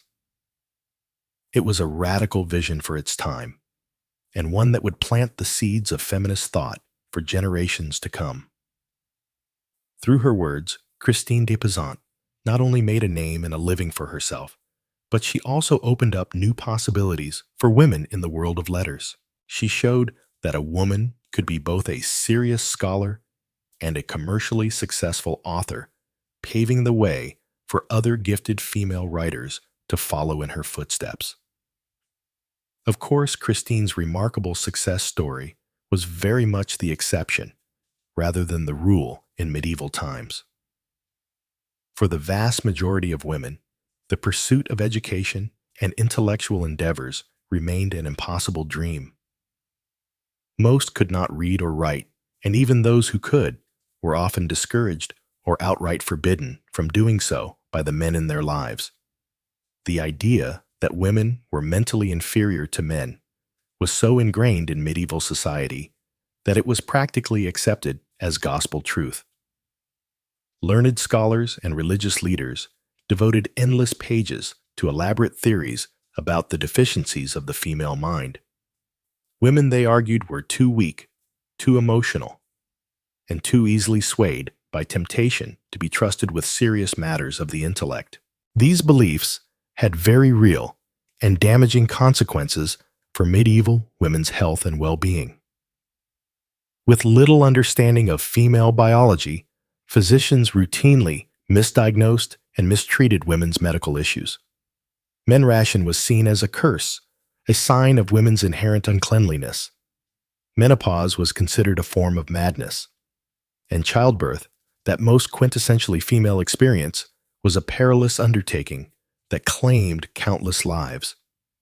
In the absence of trained doctors and midwives, women were left to rely on folk remedies, superstition, and the wisdom of other women to see them through their most vulnerable moments. Herbal concoctions were brewed to ease the pain of labor. Amulets and charms clutched in the hopes of ensuring a safe delivery. But all too often, these desperate measures were not enough. Even for those women who did survive the dangers of childbirth, the specter of death was never far off. Disease and malnutrition were rampant, and accidents a constant threat in a world lit only by fire. A simple cut could lead to a fatal infection. A fall from a horse or down a flight of stairs could leave a woman crippled or worse. And if a woman did beat the odds and make it to old age, she was likely to be widowed, impoverished, and utterly reliant on the charity of others. In a society with no social safety nets, the fate of an aging woman was often a grim one indeed. With no husband or male children to provide for her, she might be forced to beg for scraps or move in with resentful relatives who saw her as nothing more than a burden. If she was lucky, she might find work as a servant or caregiver, eking out a meager living in her final years. But all too often, she would simply be left to fend for herself, abandoned and forgotten by a world that no longer had any use for her. It's a bleak picture, to be sure, but it's important that we don't forget the harsh realities faced by our foremothers. Their struggles, their sacrifices, and their quiet acts of resilience paved the way for the freedoms and opportunities we enjoy today. We stand on the shoulders of giants, even if their names have been lost to history. But as much as we might like to imagine that we've left the injustices of the past behind us, the truth is that women's rights remain a work in progress. Even now, in the 21st century, women around the world continue to face discrimination, violence, and oppression on a daily basis. The specifics may have changed, but the underlying attitudes and power structures that enable such abuses are not so different from those of medieval times. We've come a long way, but we still have a long way to go. And as we continue the fight for true equality, we would do well to remember the women who came before us, the Christines and the Eleanors, the nameless mothers and daughters who endured unimaginable hardships and yet found ways to persevere. Their strength, their courage, and their indomitable spirit live on in each and every one of us. It falls to us to honor their legacy and to keep pushing forward until the day when every woman, everywhere, can live freely, fully, and without fear. So let us not look back on the lives of medieval women with pity or condescension, but rather with deep respect and admiration. Theirs was a world we can scarcely imagine, a world of unrelenting toil and unimaginable grief. And yet, in the face of it all, they found ways to carve out moments of joy, resilience, and even rebellion. They were the unsung heroes of their age, the ones who held up half the sky even as the weight of the world pressed down upon their shoulders. We owe them a debt that can never be fully repaid. But we can start by remembering their stories, by speaking their names, and by carrying on their fight. For as long as there is injustice in this world, as long as there are women who are denied their basic rights and dignity, their work will not be done, and neither will ours.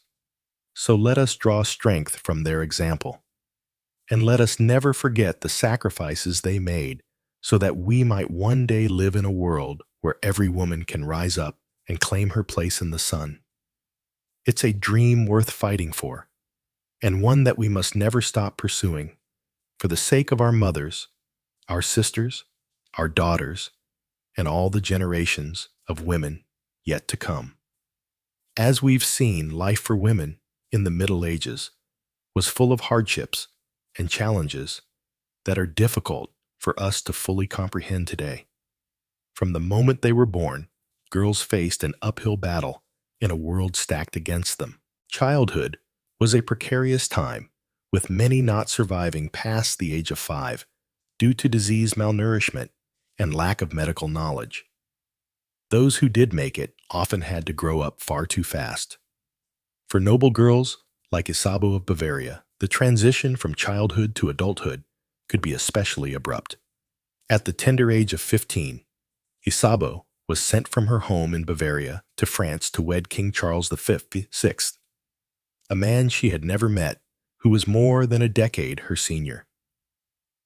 Imagine the fear and trepidation she must have felt as she left behind everything familiar to embark on a journey to a foreign land and an uncertain future.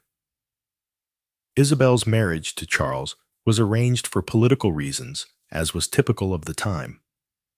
Love and personal compatibility were rarely factors in these contracts between powerful families.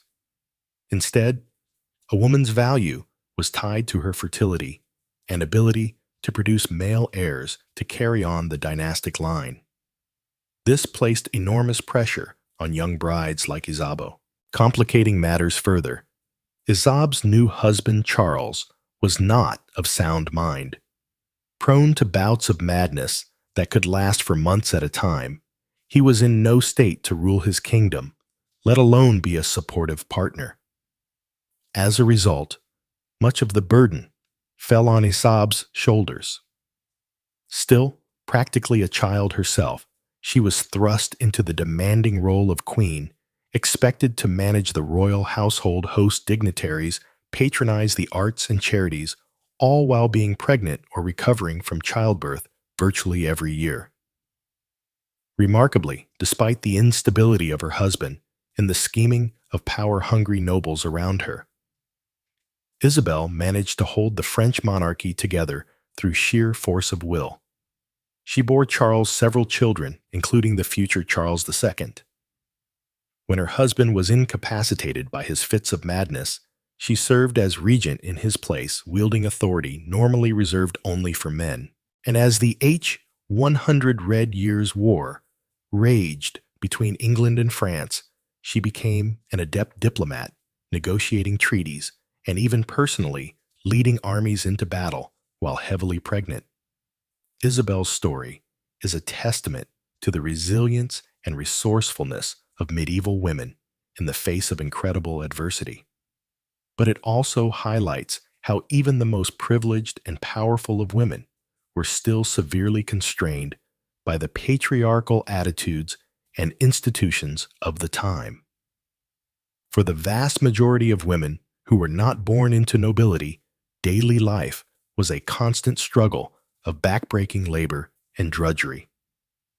Whereas wealthy women like Isabeau had servants to handle cooking, cleaning, and childcare, peasant women had to shoulder all of the domestic burdens themselves on top of helping their husbands with farming and other laborious tasks. The lives of medieval peasant women revolved around an endless cycle of repetitive, physically demanding chores from sunup to sundown. There was water to be fetched from the well, firewood to be gathered, animals to be fed, bread to be baked, and meals to be cooked in heavy iron pots, over hot, smoky fires. Clothes had to be washed by hand in the river or local stream, then hung to dry. Candles and soap had to be made from rendered animal fat. And of course, there was the constant spinning of wool into yarn. So ubiquitous a task for women that spinster became a term for an unmarried woman. With all of these essential duties to perform, peasant women had precious little leisure time. Noble women, by contrast, were freed from most of this menial labor, but they too lacked control over their own time and activities. When not tending to their required religious devotions, noble women were expected to spend their days on respectable feminine pastimes like needlework music and overseeing the servants with little opportunity to pursue their own interests and ambitions outside of the domestic sphere. Regardless of class, the one thing virtually all medieval women had in common was their subservient position to men. Daughters were under the authority of their fathers, wives under that of their husbands. Women had few legal rights and protections of their own. Instead, they were seen as property to be transferred from one man to another, their value tied to their doughy, their chastity, and their ability to bear children. Even within the home, a woman had little autonomy. Husbands had the right to make all decisions for the household and to control their wives' behavior and movements as they saw fit by force if necessary. Domestic violence was rampant, as men were taught it was their husbandly duty to chastise and discipline their wives physically or otherwise if they stepped out of line. Marital rape was not a concept. A woman's body belonged to her husband to use as he pleased. If a woman dared to defy her husband or was perceived to have damaged his reputation or honor, the consequences could be severe. When Margarita Flanders was abducted on her wedding day by her furious husband Louis of Maille, who accused her of infidelity, she was imprisoned in her own castle for 2 years. Louise eventually released her after the Pope threatened him with excommunication. But the scandal followed Marguerite for the rest of her life. Such was the dilemma of medieval women. Damned if they did, and damned if they didn't. On the one hand, they were expected to be perfect paragons of virtue, chastity, and obedience. Their every move was scrutinized for the slightest hint of impropriety that could tarnish their reputation and that of their family. At the same time, women were seen as inherently sinful and morally weak creatures forever tainted by the legacy of Eve, the original temptress. This contradiction placed women in an impossible bind, and the church and society at large were all too eager to police their behavior. Modesty and purity were demanded at all times. Women were to be silent and hidden lest they lead men into temptation with their dangerous feminine W's. Daring to express sexuality or engage in any unapproved contact with men, even something as innocuous as dancing or flirting, could brand a woman as a harlot. Punishments for accused unchaste behavior included public whipping, dunking in water, exile from the community, and even, in extreme cases, death. As we can see, life for the medieval woman was in many ways a lose-lose situation. Isolated, disempowered, and trapped in rigid roles and expectations, women had to tread a razor-thin line in a world where the deck was stacked against them. But even in the face of such oppression and hardship, medieval women found ways to carve out meaningful lives and to shape their world in ways big and small. Take Christine Dupin, for example. Born in Venice in 1364, Christine had the good fortune to be the daughter of a scholar who encouraged her intellectual curiosity from a young age. Well educated and fluent in several languages, Christine was a rarity among medieval women. When her husband died, leaving her a widow at 25, Christine did something even more extraordinary for the time. She became Europe's first professional female author, writing poems, books, and treatises that challenged the misogynistic attitudes of the day and argued for the equality of the sexes. In her most famous work, The Book of the City of Ladies, Christine creates an allegorical city inhabited by women of virtue and achievement throughout history. By celebrating the accomplishments and worth of women, at a time when they were more often denigrated, Christine planted the seeds of what we might now call feminism. Her revolutionary ideas would go on to influence thinkers for generations to come. Christine was not the only medieval woman to break the mold. Hildegard of Bingen was a 12th century German abbess who made pioneering contributions to fields as diverse as theology, medicine, Bodhi, and music composition. Joan of Arc, the teenage peasant girl who led the French army to improbable victories in the Hundred Years' War, became a legendary heroine and an enduring symbol of female power. These exceptional women hint at the untapped potential and strength of so many of their contemporaries, whose names and deeds have been lost to history. It's easy to get lost in the litany of the obstructions and abuses medieval women faced, and to overlook their indomitable spirit in the face of adversity. Yes, their hardships and circumstances were in many ways appalling from our modern vantage point. But we shouldn't lose sight of their humanity, tenacity, and courage as well. Life for the average medieval woman was defined by grueling work, suffocating limitations, and the ever-present threat of violence. And yet they persisted and endured. Through ingenuity and grit, through finding meaning and connection where they could, through the bonds of family and female friendship, these women survived and even thrived as best they could against the odds. Theirs is a legacy that is often neglected and undervalued, relegated literally to the margins of history, books in favor of the deeds of great men. But taking the time to learn about and reflect on the daily struggles and triumphs of medieval women enriches our understanding of the human experience. It puts our own modern-day lives and lingering gender imbalances in perspective. And it reminds us of the strength and resilience of the so-called fairer sex, who have always been the backbone and lifeblood of human society, regardless of the recognition and freedoms granted or denied them. The plight of medieval women can perhaps be best summed up by Christine Deza when she lamented in the Book of the City of Ladies. No matter which way I turn, no matter where I cast my eyes, I see nothing but the cruelty of men towards women. And yet God knows women are not of a different species from men. They are human beings just as much as men are. Though separated from us by centuries, Christine's words still ring painfully true. Medieval European women may have endured especially trying circumstances, but the basic inequalities and attitudes that constrain them have echoed across continents and eras. The fight for true female empowerment and equality is in many ways the defining struggle of human history, one that continues to this day. But as we reflect back on and honor the lives of medieval women, lives of endless labor, of stifling limitations, and also of indomitable fortitude, we can draw strength and inspiration from their example. They remind us of how far we've come and how far we have yet to go.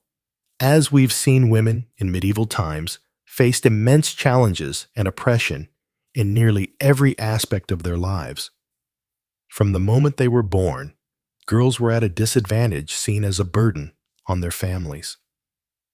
Many did not survive infancy due to poor medical care, malnutrition, and unsanitary living conditions. Those who did live past childhood had difficult roads ahead of them. Education for girls was minimal, focused mainly on basic literacy, religious doctrine, and skills to make them good wives and mothers, like needlework, cooking, and household management.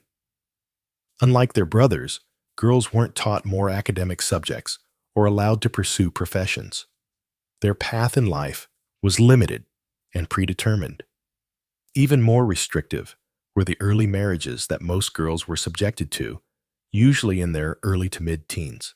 These arranged unions were made to cement political alliances or business deals between powerful families with little regard for the desires of the young bride. She was essentially being traded as property from her father to her new husband. One poignant example is the story of Isabeau of Bavaria. At the tender age of 15, she was sent from her home in Bavaria to marry King Charles V, Sixth of France, a man she had never met who was many years her senior. Leaving behind everything familiar, she had to adapt to a foreign court and an unstable husband prone to fits of madness. As Queen Isabeau was thrust into a role of great responsibility, expected to exert a calming influence on her volatile spouse and produce male heirs to secure the royal line. All of this as a lonely teenage girl in a strange land. Her youth and lack of power in her marriage left her vulnerable to schemes and manipulation by other nobles. While Isabeau's tale is singular in its royal setting, in many ways, it represents the lack of agency most medieval women experienced when it came to their marriages. A girl's father or brothers generally arranged her marriage, using it to improve the family's social standing and forge advantageous connections. Her consent was not required or even considered important. Once married, a woman came under her husband's authority and was expected to obey him as lord and master. Her key duties were to manage the household, which was no easy task, and bear as many children as possible, especially sons. Failure to produce a male heir was seen as a wife's fault, not her husband's, and could result in her being scorned or even cast aside. Childbirth itself was incredibly perilous in an age before modern medicine. Maternal mortality rates were extremely high, with many women dying in childbed from complications like hemorrhage or infection. Babies, too, faced grim odds as disease accidents and poor nutrition claimed many before their first birthdays. Even queens were not immune to these dangers. Over the course of her marriage, Alelanina of Castile, wife of King Edward III of England, endured a staggering 16 pregnancies. While she did manage to provide several surviving sons, including the future King Edward II, Alelanina suffered many losses as well. Records indicate at least 3 of her babies were either stillborn or died shortly after birth. Others survived infancy, only to be cut down by the illnesses that ran rampant in medieval times. Alelanina's own health was damaged by so many pregnancies and deliveries. She developed a prolapsed uterus, a painful condition that plagued her later years. In an era of limited contraception and no anesthesia or antibiotics, pregnancy was practically unavoidable for most married women and posed a serious threat to their well-being every time. But it was their duty to their husbands and society to keep bearing children despite the risks. This was just one of many ways a woman's needs and comfort were considered secondary to a husband's desires and the family's reputation. Her very life could be expendable in the quest for heirs. Such was the reality in a world where women were judged chiefly on their fertility and had few rights over their own bodies. Beyond the tribulations of multiple dangerous pregnancies, day-to-day domestic life for the typical medieval housewife was full of hardship and drudgery. She was essentially on call 24 hours a day, 7 days a week, responsible for cooking, cleaning, child-rearing, sewing, and mending clothes, tending kitchen gardens and livestock, preserving food, and more. Hers was an existence of never-ending toil, with infrequent breaks for rest or leisure. Up before dawn to stoke the fires and begin morning chores. She rarely stopped working until the rest of her family went to bed. Forget any notions of me time. A woman's schedule revolved completely around serving her husband and children. Depending on her family's social class, a housewife might have a maidservant or two to assist her, but their presence often meant additional work in training and supervising them.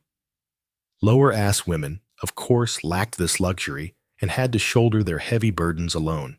In cramped quarters with poor ventilation, she sweated over open hearth fires and cauldrons, hauling heavy pots of water and breathing in smoke. Laundering clothes and linens was an arduous, time-consuming process involving vats of boiling water, lye soap, and a washing board to scrub out stains. No convenient appliances like washing machines or vacuums, just pure elbow grease. Given the lack of indoor plumbing, disposing of chamber pots and cleaning privies was another lovely task, as was hauling water from the nearest well or stream for cooking, bathing, and household use. Forget running taps. She lugged heavy buckets back and forth times a day. Preparing meals was a constant cycle without modern methods of food preservation and storage. No popping something in the microwave or opening a can.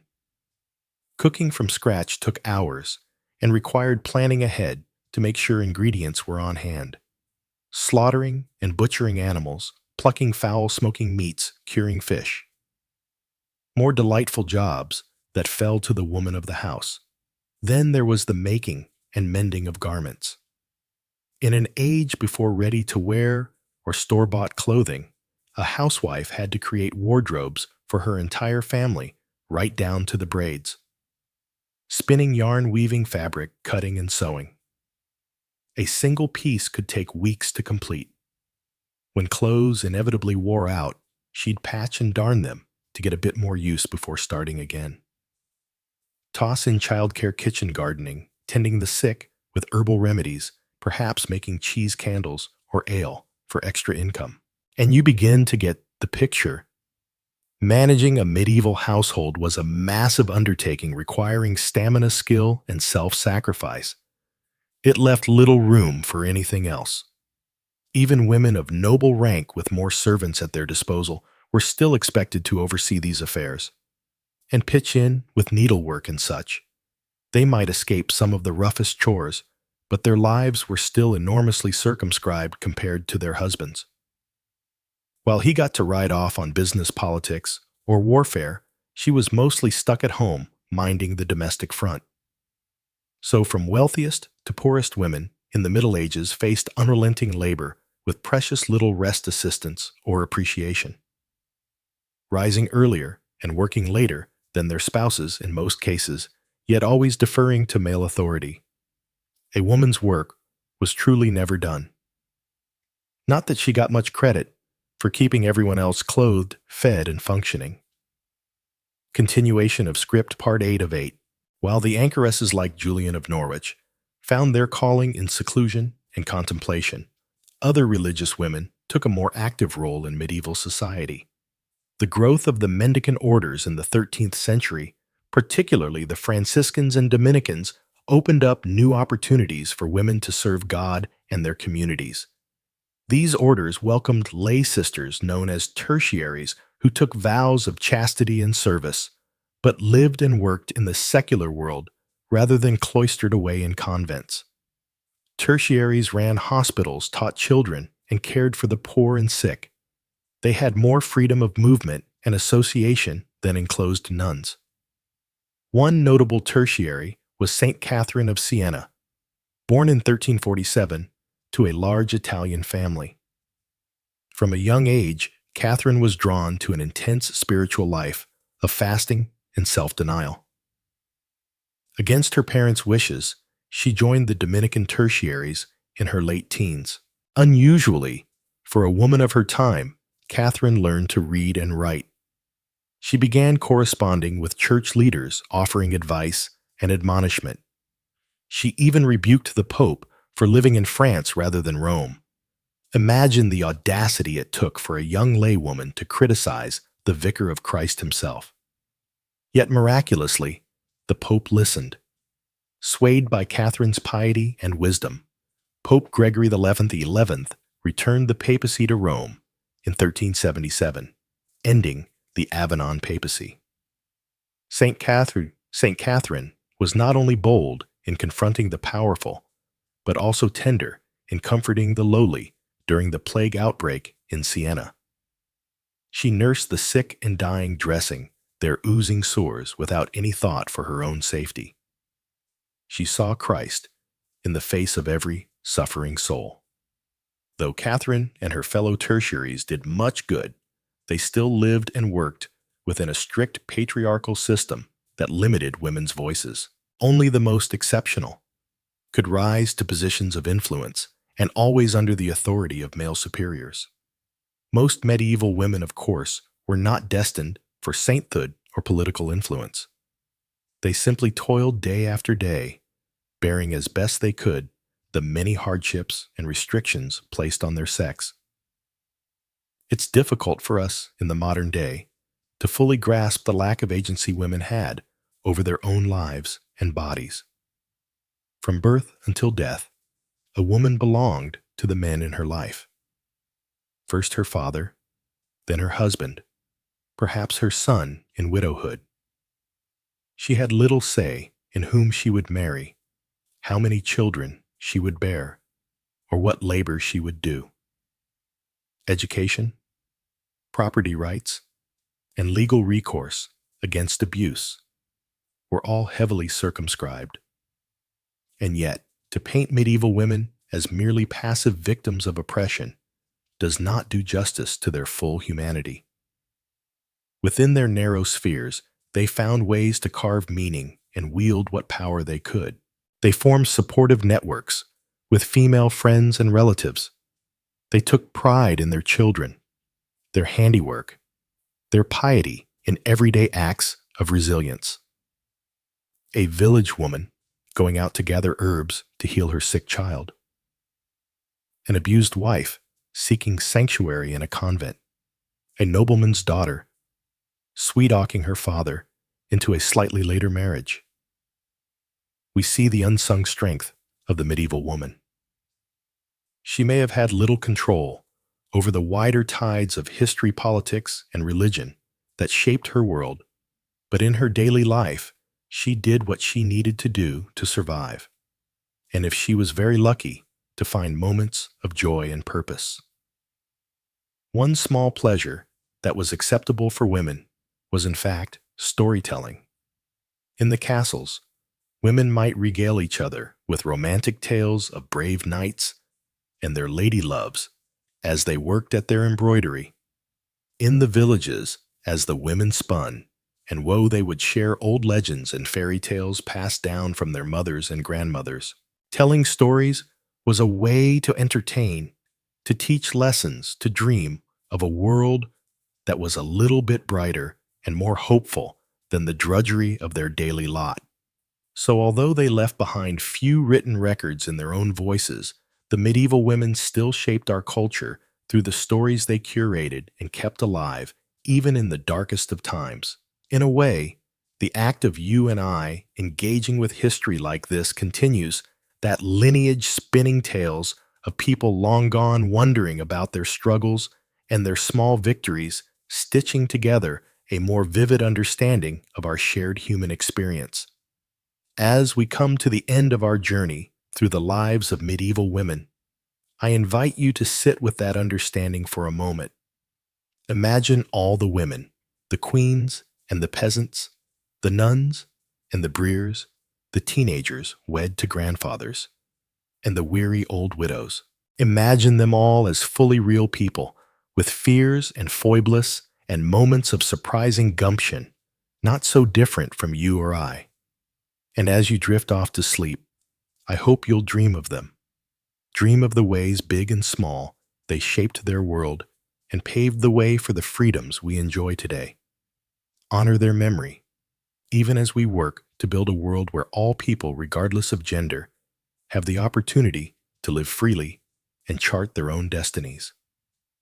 Thank you so much for joining me on this journey through the forgotten corners of history. If you found it meaningful or relaxing, I hope you'll like this video and subscribe for more deep dives into the fascinating, frustrating, quietly inspiring tales of our shared past. There are so many stories left to tell, and I look forward to dreaming them with you. Sweet dreams.